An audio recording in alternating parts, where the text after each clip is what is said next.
दुनिया की भयंकर त्रासदी चेरनोबिल की घटना, जो सभी घटनाओं या फिर बड़े हादसों में सबसे ऊपर आएगा। चेरनोबिल हादसा इस बात का संकेत था कि परमाणु संयंत्र को सही से हैंडल नहीं किया गया तो कितनी बड़ी तबाही का कारण बन सकता है। इतिहास के काले दिनों में से एक 26 अप्रैल 1986 का भी दिन है। इसी दिन चेरनोबिल परमाणु संयंत्र में इतिहास का सबसे भयंकर हादसा हुआ था। 32 लोगों की तो तुरंत मौत हो गई थी और दर्जनों आदमी पहले दिन रेडिएशन की वजह से बुरी तरह जल गए थे।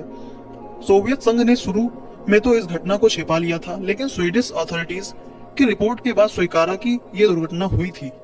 तो आइए जानते हैं ये कहाँ था चेरनोबिल स्टेशन।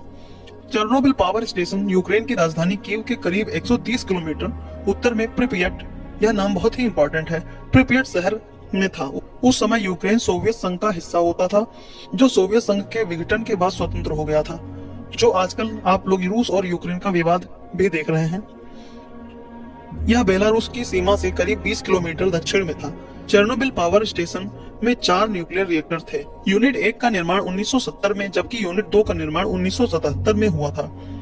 1983 में यूनिट नंबर 3 और 4 का काम पूरा हुआ था। दुर्घटना के समय 2 रिएक्टर्स पर काम चल रहा था। संयंत्र के दक्षिण पूर्व की ओर प्रिपियट नदी के पास एक कृत्रिम झील बनाई गई थी। प्लांट को ठंडा पानी मुहैया कराने के लिए इस झील को बनाया गया था। यूक्रेन के इस हिस्से में आबादी बहुत कम थी। रिएक्टर के करीब 3 किलोमीटर दूरी पर एक नया बसा शहर प्रिपियट था।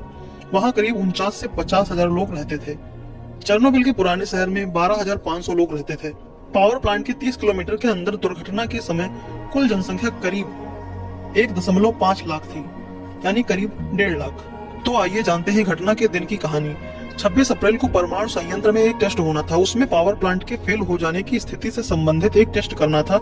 यह देखना था कि उस स्थिति में अगर बिजली की सप्लाई बंद हो जाती है तो बाकी उपकरण काम करते रहेंगे या नहीं। वह जानना चाहते थे कि बिजली की मदद से कितनी देर तक रिएक्टर को ठंडा रखने वाले कूलिंग पंपों और अन्य उपकरणों को चलाया जा सकता है। टेस्ट की तैयारी 25 अप्रैल को शुरू हो गई थी। रात में करीब 1:30 बजे टरबाइन को नियंत्रित करने या रोकने वाले वाल्व को हटाया गया। इसके बाद रिएक्टर को आपातकालीन स्थिति में ठंडा रखने वाले सिस्टम को भी बंद कर दिया गया।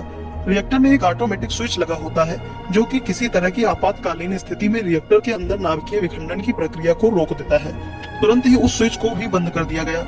उसके बाद अचानक रिएक्टर के अंदर नाभिकीय विखंडन की लगातार चलने वाली प्रक्रिया काबू से बाहर हो गई। इस भयंकर त्रासदी का कारण क्या था? रिपोर्ट्स के मुताबिक इस कारण रिएक्टर का दोषपूर्ण डिजाइन और कंट्रोल रॉड में कमियां का होना था। विखंडन से पैदा होने वाली गर्मी को काबू करने के लिए पानी का इस्तेमाल किया जाता था।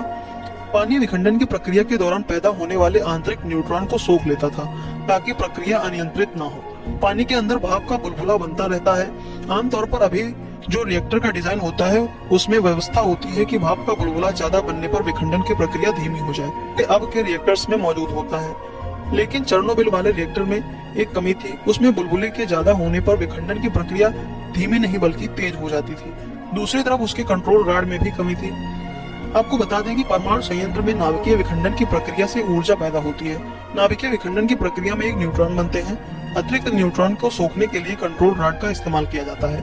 अगर अतिरिक्त न्यूट्रॉन को नियंत्रित नहीं किया जाएगा तो विखंडन की प्रक्रिया काबू से बाहर हो जाती है और ऊर्जा की भारी मात्रा में उत्पत्ति स्टार्ट हो जाती है, जिससे रिएक्टर में शक्तिशाली विस्फोट होने से रोका नहीं जा सकता है। रिपोर्ट्स के मुताबिक चेरनोबिल में जो रॉड इस्तेमाल किया गया उसमें भी कमी थी। दुर्घटना के बाद जांच में यह भी पता चला था कि रॉड जितना इस्तेमाल होना चाहिए था उससे कम इस्तेमाल हुआ था। इससे रिएक्टर के अंदर विखंडन की प्रक्रिया काबू से बाहर हो गई। तेजी से भाप बनने लगा, जिससे रिएक्टर के अंदर दबाव बढ़ गया।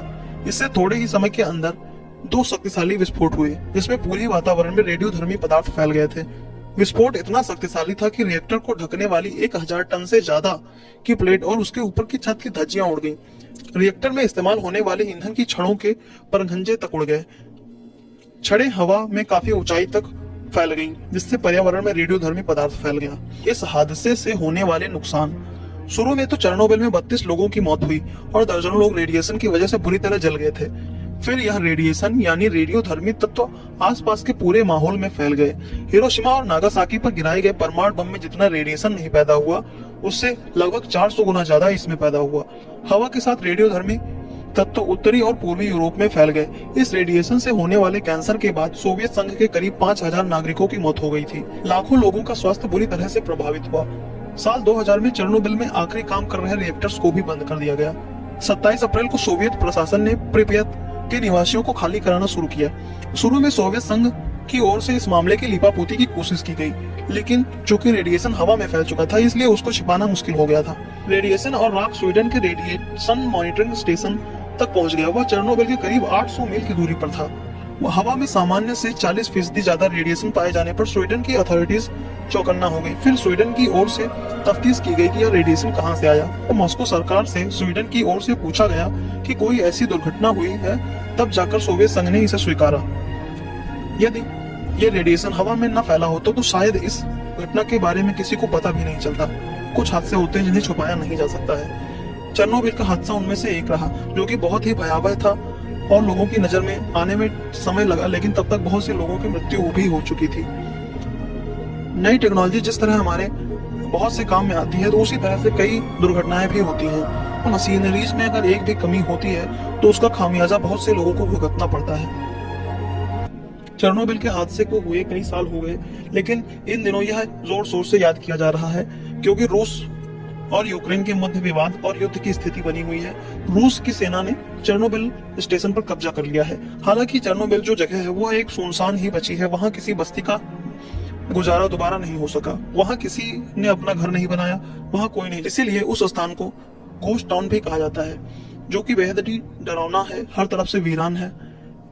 रेडिएशन बहुत जल्द नहीं खत्म हो पाता है। रेडिएशन को खत्म होने में सालों लग जाते हैं और सालों के बाद भी रेडिएशन की कुछ मात्रा तो बची ही रह जाती है और वहां बस्तियां नहीं बस पाती दोबारा।